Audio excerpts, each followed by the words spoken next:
going on, everybody? And in episode 4 of our franchise, we're gonna start this game out against the Bucks here. And the Cowboys have been very explosive, as you know, and I do think that they could see a Super Bowl appearance this season, which is kind of crazy to say as this is our first season in the franchise. But out of all the teams, Patriots, Packers, Steelers, they look the most complete. I mean, as I'm saying this, we got Jaden Daniels just getting sacked for a huge loss, but they're looking the most prepared fully. I mean, they have the receivers, they have the line, they have the quarterback, they have a decent enough defense to get them through the playoffs, I believe. And, especially the offensive weapons. I mean, receiver, tight end, running back, they have it all. Now, I'm not going to bank all my chips in them winning or even being in the Super Bowl, but I would say that they have the highest chance out of any team, any user team for that matter.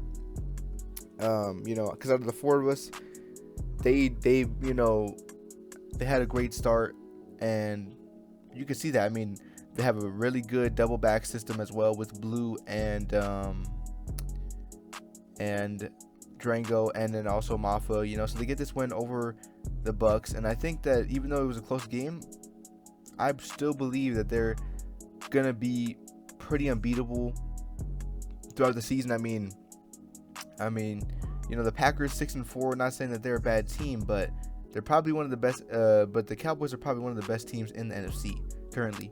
That and the Lions. The Lions also look very poised as an entire team. They look really structured. So I would see those two teams. What a catch by I didn't see who it was, but what a catch. So I would definitely think that the Cowboys are going to be next up. And as for the Packers here, we have Trey Lance, who's done a pretty mediocre job. I wouldn't say that he's insanely good at the quarterback position, but he's getting, the job done enough to where they can consistently become a thriving offense.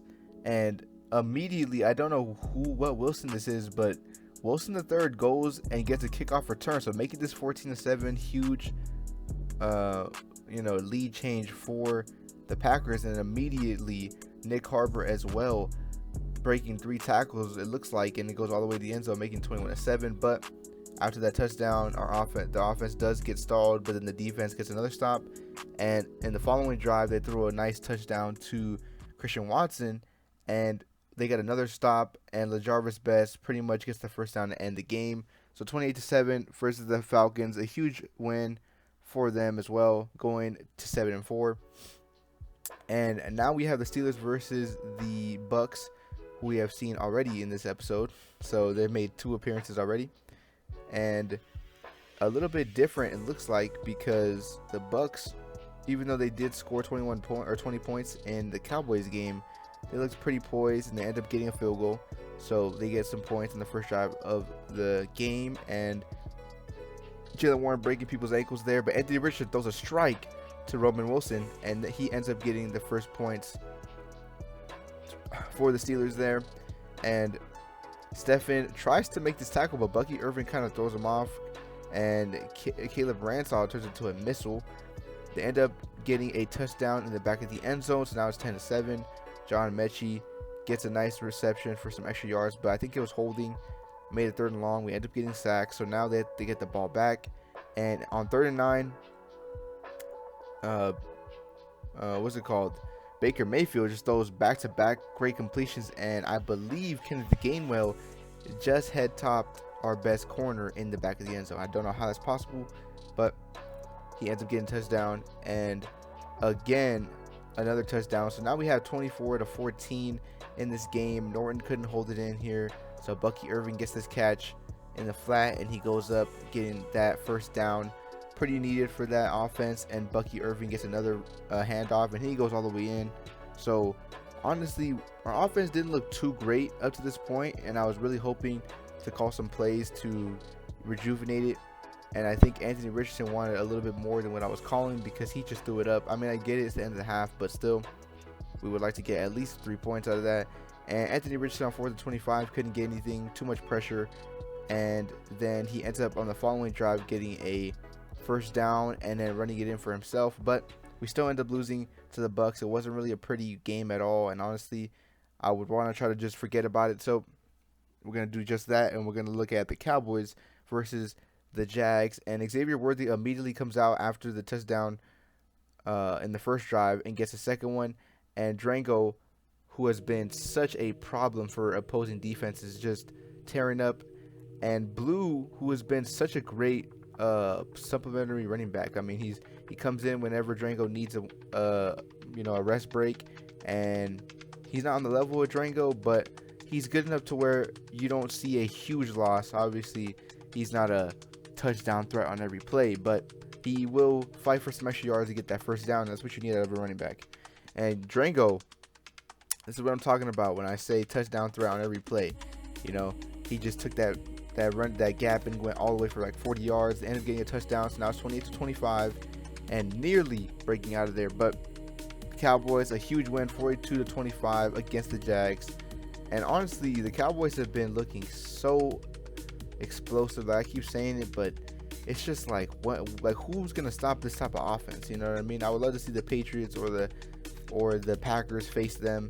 I do believe that the Cowboys face the Packers later into the season, so I would like to see that game. But a game that I'm really liking to see is this game, the Patriots versus the Lions, because the Lions have been such a great defense and the Patriots have been a high quality offense. The only thing that's been holding them back is the O-line and the quarterback, because sometimes Drake May plays out of his mind and sometimes he plays very mediocre, and that's what really holds them back as a team. But other than that, they're a pretty good, well-rounded team.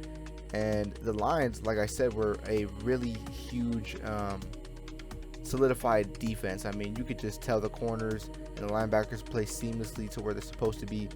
And especially with these RPOs and the receivers, very physical people. And pretty much in this game, we didn't really see the Patriots that we wanted to see. And we ended up seeing a 41-7 loss. So just like the Steelers loss, we would like to forget this one as well.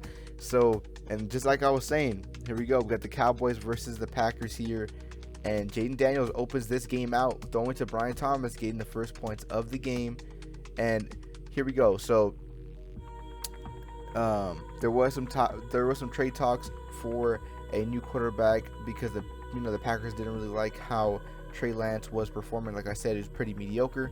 So they ended up getting Bortland. I don't remember his first name, but he looked great in practice and supposedly better than Trey Lance. So he ends up getting the start versus the Cowboys. And so far, they end up getting 7 points. So maybe it wasn't a bad decision. We're going to find out in the end of this game.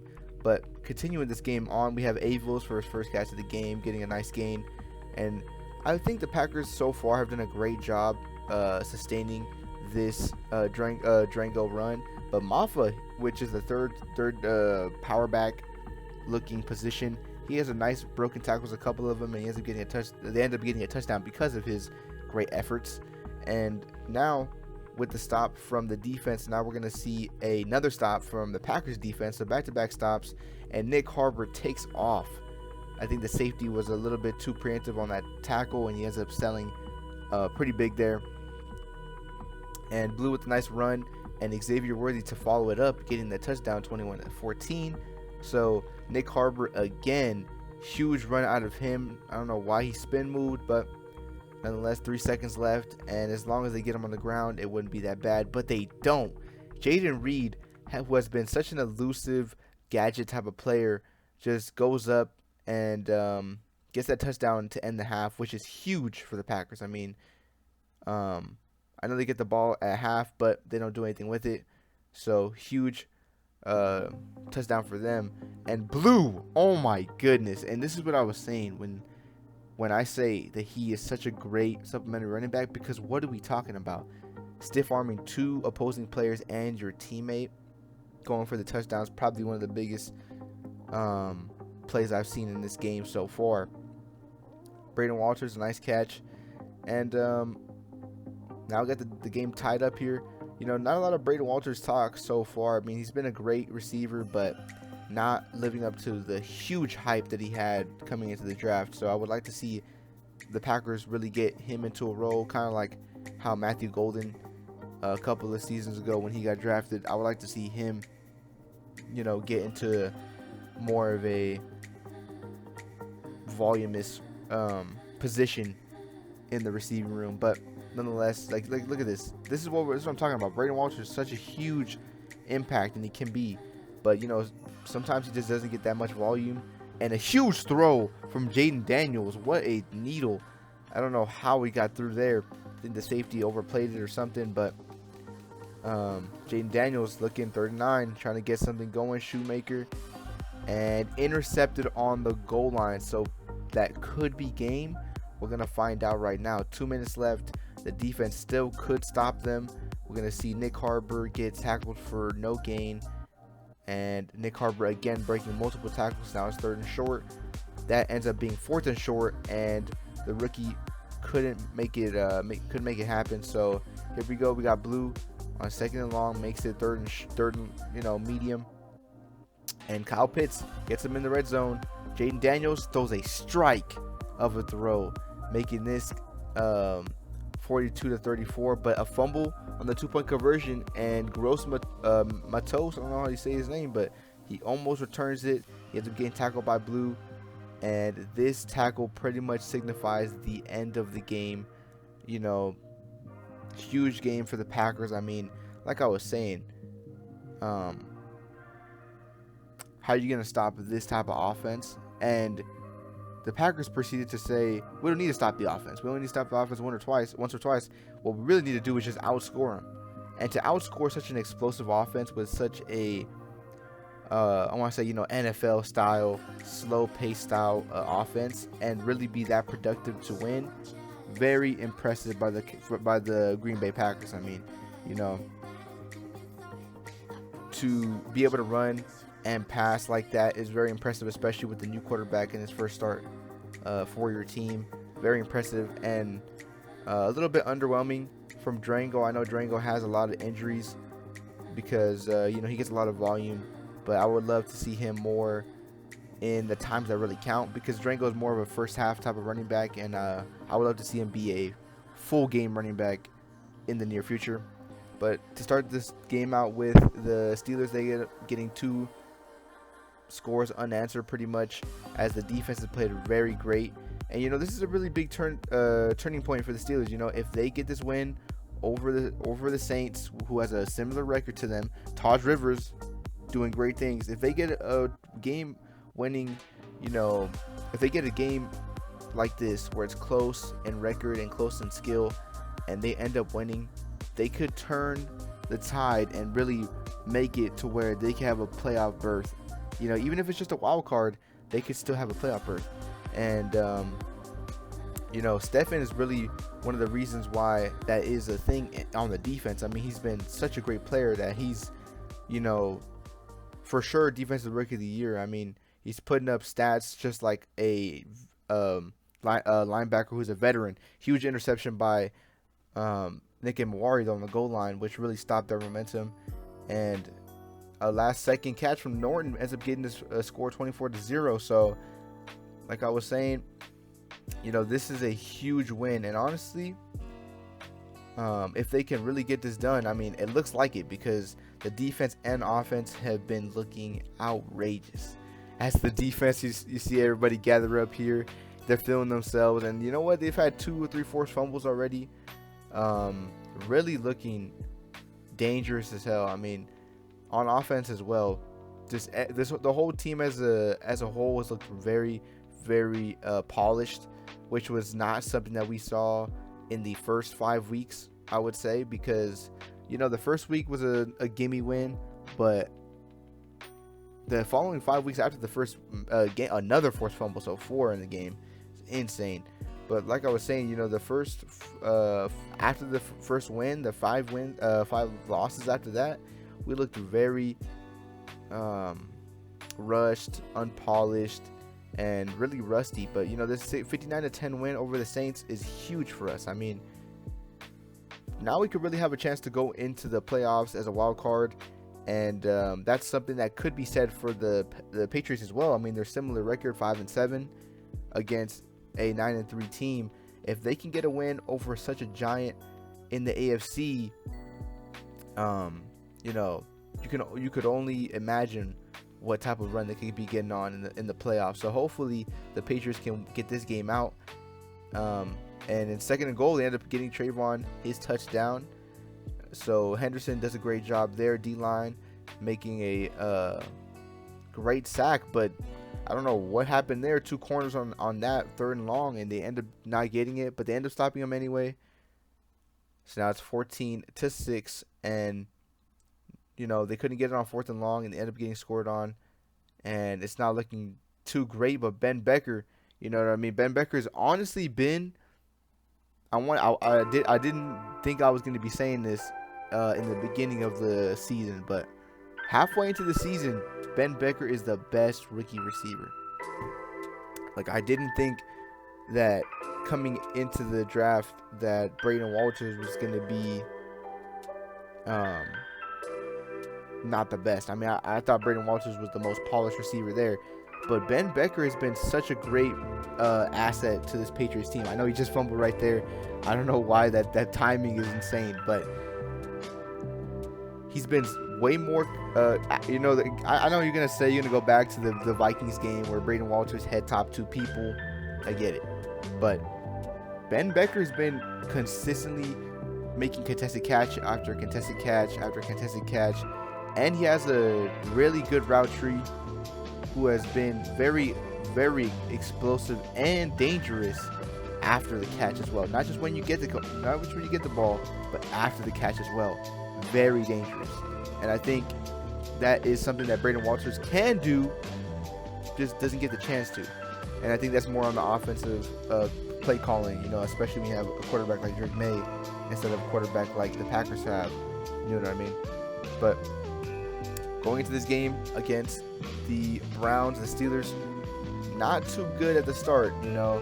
But this stop was pretty big for us on 4th and inches. We ended up getting some big pressure, and Shador, the 1-year starter, couldn't, you know, really handle the pressure, so he ended up throwing some fucking ball over to Sauce Gardner, and we ended up kind of capitalizing on that with the score with Anthony Richardson. So now 3rd and 1, and oh my goodness,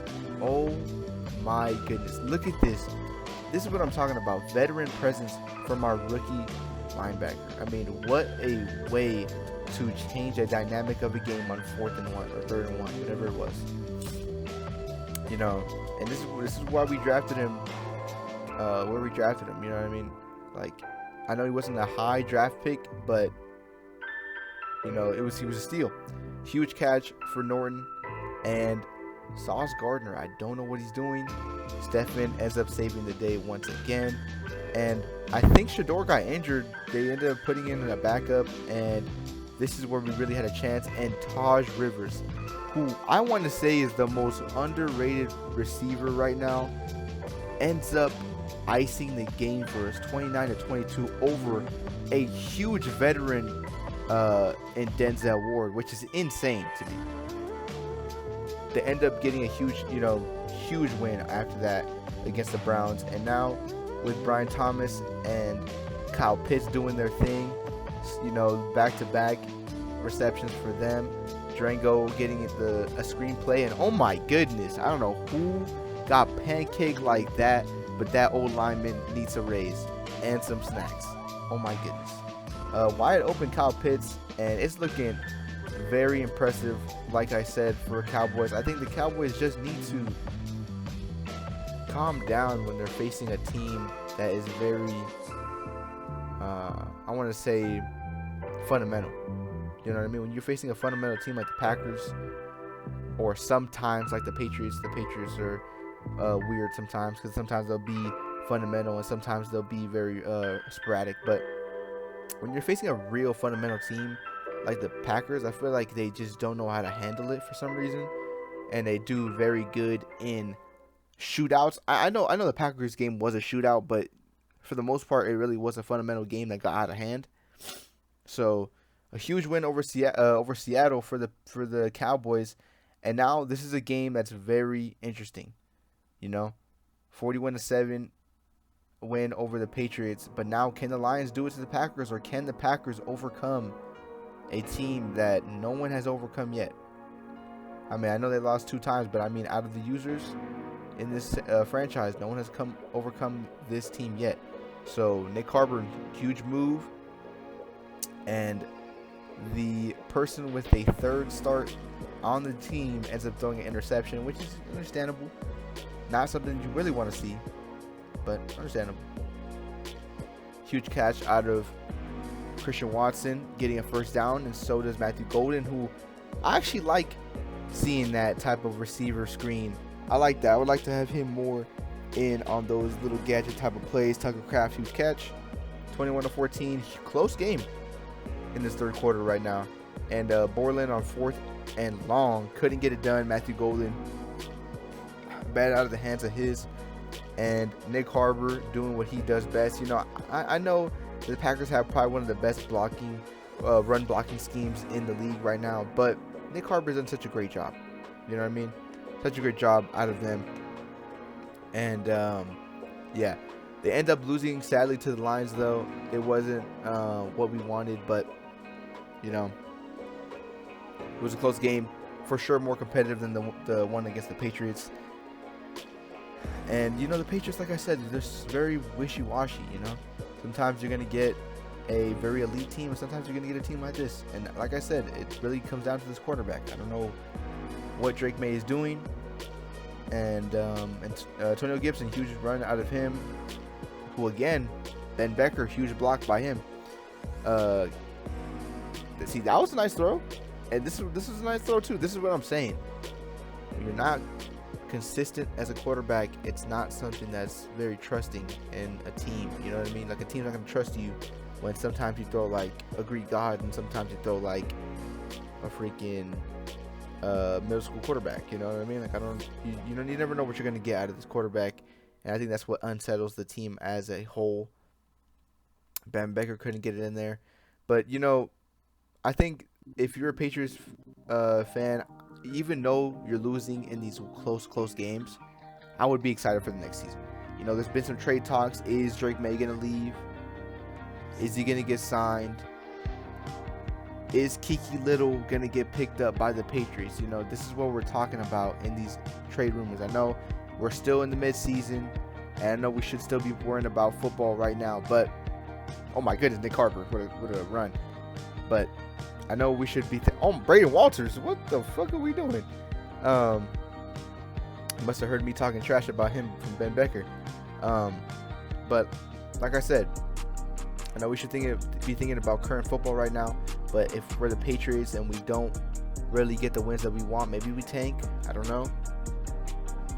But all I do know is Kiki Little is a great receiver, great quarterback out of San Jose Tech, and I would for sure be looking on that. But with that huge win over the Jets from the Packers there, that's going to be the end of episode 4. I hope you guys enjoyed it, and stay tuned for episode 5. It's going to be coming up pretty quick, so stay tuned, and I'll see you in the next one.